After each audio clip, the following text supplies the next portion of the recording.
ये देखिए आप सभी लोग, ये गौशाला की स्थिति है। गौ माता को मेरा प्रणाम। आप सभी गौ भक्तों को नमन।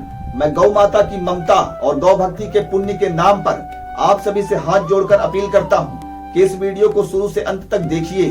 आपका ये थोड़ा सा समय आपके जीवन का सबसे महान पुण्य कार्य होगा। ये वीडियो गौ माता की जिंदगी बचाने, गौ भक्ति को साकार करने का रास्ता है। आज मैं एक ऐसी योजना लेकर आया हूँ जो गौ माता को सड़कों पर ठोकरे खाने से बचाएगी, किसानों की परेशानियों को दूर करेगी और गौ प्रेम को और भी गहरा करेगी। ये योजना क्या है धीरे धीरे बताऊंगा, कृपया इसे पूरा सुनिए और अगर आपका दिल कहे तो इसे हर गौ भक्त के साथ शेयर करिए। आपका एक शेयर गौ माता की सैकड़ों जिंदगियां बचा सकता है। दोस्तों, आज पूरे देश में आवारा गायें बहुत बड़ी समस्या बन गई हैं। हाईवे पर गाड़ी चलाने वाले परेशान हैं, किसानों की फसलें बर्बाद हो रही हैं, लोग परेशान हैं, लेकिन दूसरी तरफ गौ माता को चाहने वाले उनकी रक्षा के लिए जान देने के लिए भी तैयार हैं। एक तरफ परेशानी, दूसरी तरफ प्रेम। क्या इसका कोई समाधान नहीं है? मैं कहता हूँ इसका समाधान है। वह समाधान मेरे पास है। मैं गौ सेवा से सालों से जुड़ा हूँ। गौ माता की ममता, ताकत और उनके दर्द को करीब से जानता हूँ। मैं उनकी हर समस्या का समाधान जानता हूँ। मैंने एक ऐसी योजना बनाई है जो गौ माता के भविष्य को सुंदर बनाएगी। आखिर वो योजना क्या है, थोड़ा और सुनिए। मैं चाहता हूँ आप मेरी पूरी योजना को समझें। ये गौ माता की जिंदगी बचाने का पुण्य कार्य है। मैं सभी गौ रक्षा संगठनों से अपील करता हूँ, इसे ध्यान से सुने। ये योजना गौ माता को सम्मान देगी, उनकी हत्या रोकेगी और इंसानों के साथ साथ उनका भविष्य भी संरक्षित करेगी। मैं गौ सेवा में जुटा हूँ, इसलिए उनकी ताकत, उनका व्यवहार और उनकी सहन शक्ति को अच्छे से जानता हूँ। मैं जानता हूँ उनका सबसे अच्छा संरक्षण किस प्रकार से किया जा सकता है। ये योजना उसी का परिणाम है। अगर आपको ये सही लगे तो इसे अपने दोस्तों और हर गौ भक्त के साथ शेयर करें। आपका एक शेयर इसे सरकार और समाज तक पहुंचाएगा। लेकिन वो योजना क्या है, धैर्य रखिए, अब बताता हूँ। मैं गायों को दो तरह की मानता हूँ। पहला है विदेशी नस्ल, जैसे जर्सी। ये मेरी योजना का हिस्सा नहीं है। यह मेरी योजना में टिक भी नहीं पाएगी, क्योंकि इन्हें ज्यादा देखभाल की आवश्यकता होती है।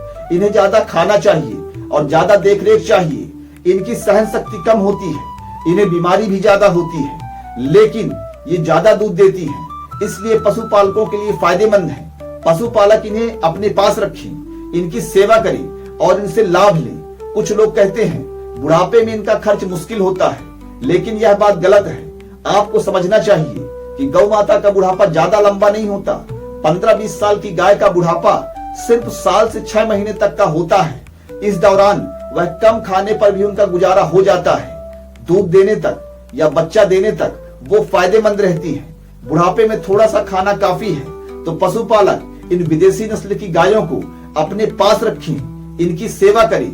लेकिन ये हमारी समस्या नहीं है, तो समस्या क्या है? दूसरी ओर देहाती या देसी नस्ल की गाय, यही असली चुनौती है, क्योंकि यह कम दूध देती है, इसलिए पशुपालक इन्हें छोड़ देती है।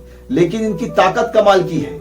ये फुर्तीली और बुद्धिमान है, हर हाल में ढल जाती है, कम खाने में भी स्वस्थ रहती है। गांवों में पशुपालक इन्हें सिर्फ गर्मियों में सूखा चारा यानी पैरा देते हैं। ये खाकर भी ये स्वस्थ रहती हैं, लेकिन कई गायों को ये भी नहीं मिलता।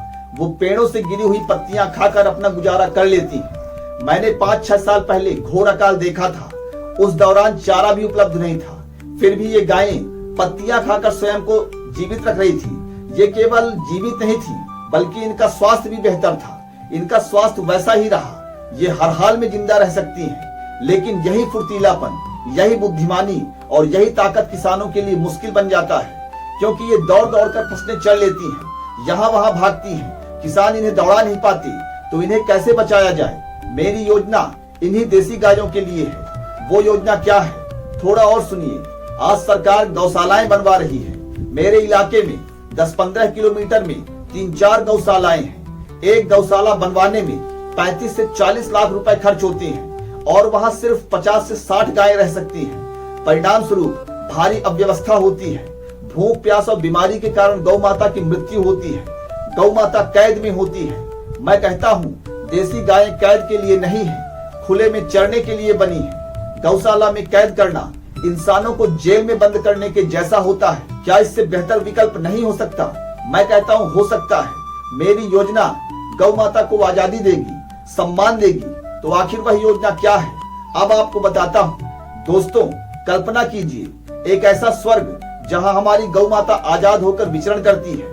मैं चाहता हूँ सरकार गौ अभ्यारण्य बनवाए, जैसे बाघों के लिए टाइगर रिजर्व, वैसे ही गौ माता के लिए काऊ रिजर्व। 200-300 एकड़ जंगल से सटा हुआ इलाका जहाँ साफ नदी बहती हो, जो 12 महीना जीवित हो, हरे भरे पेड़ पौधे लहलहाते हो और चारों तरफ हरियाली का समंदर हो। सोचिए, हमारी देसी गायें वहाँ नदियों के किनारे ठंडा पानी पी रही हैं, रसीली हरी घास चर रही हैं, पेड़ों की छांव में आराम कर रही हैं, हवा में उनकी ममता भरी आवाज गूंज रही है। बिना जंगल काटे बस इस इलाके को जालीदार फेंसिंग से घेरें ताकि गायें सुरक्षित रहें और बाहर ना जा सकी।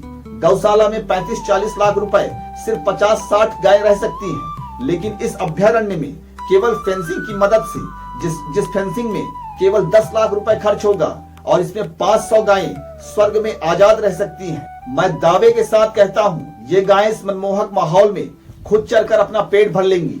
बरसात के 5 महीने तो हरियाली इतनी होती है कि उस समय चिंता की बात नहीं है। हरे हरे चारे में गौ माता खुशी खुशी चरेंगी, गर्मियों में पेड़ों की पत्तियां खाकर गुजारा कर लेंगी। मैंने देखा है कि ये बिना सूखे चारे के भी स्वस्थ रहती हैं, ये पेड़ पौधों की पत्तियां खाकर जीवित रहती हैं। लेकिन अगर सरकार और बेहतर करना चाहे तो हर 100-200 मीटर पर सोलर स्प्रिंकलर सिंचाई व्यवस्था बनवाए।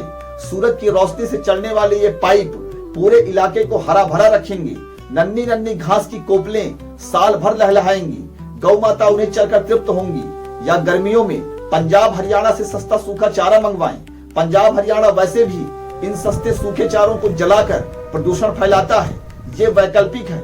बिना इसके भी गायें प्राकृतिक स्वर्ग में स्वस्थ रहेंगी। स्थानीय आदिवासी ये गांव वालों को छोटा वेतन देकर निगरानी के लिए रखें, वो इस हरे भरे अभ्यारण्य की देखभाल करेंगी, गौ माता की सेवा करेंगी। मैं पूरे यकीन से कहता हूँ कि ये गौ अभ्यारण्य गौ माता को वो जिंदगी देगा जिसकी वो हकदार है। नदियों के किनारे हरियाली में, छांव में वो आजाद रहेंगी, खुश रहेंगी, बीमारियां कम होंगी, किसानों की फसलें सुरक्षित होंगी, हाईवे पर हादसे रुकेंगे, गौ माता की हत्या रुकेगी, गौ भक्तों का दिल खुश होगा, सरकार को कम पैसे में बड़ा बदलाव, प्रदूषण भी कम। मैंने गौ माता को सड़कों पर ठोकरे खाते देखा है, उनकी आंखों में दर्द देखा है, लेकिन उनकी ताकत और ममता भी देखी है। ये योजना मेरे दिल से निकली है। मैं गौ माता की ममता और गौ भक्ति के पुण्य के नाम पर अपील करता हूँ कि इस वीडियो को सुने, समझें और हर गौ भक्त के साथ शेयर करें। आपका एक शेयर सरकार तक पहुँचेगा, आपका एक कदम सैकड़ों जिंदगियां बचा सकता है। यदि आपके पास कोई सुझाव हो, मेरी योजना में कोई कमी दिखे तो मुझे बताएं। गौ माता के लिए, किसानों के लिए और समाज के लिए ये पुण्य का काम करें।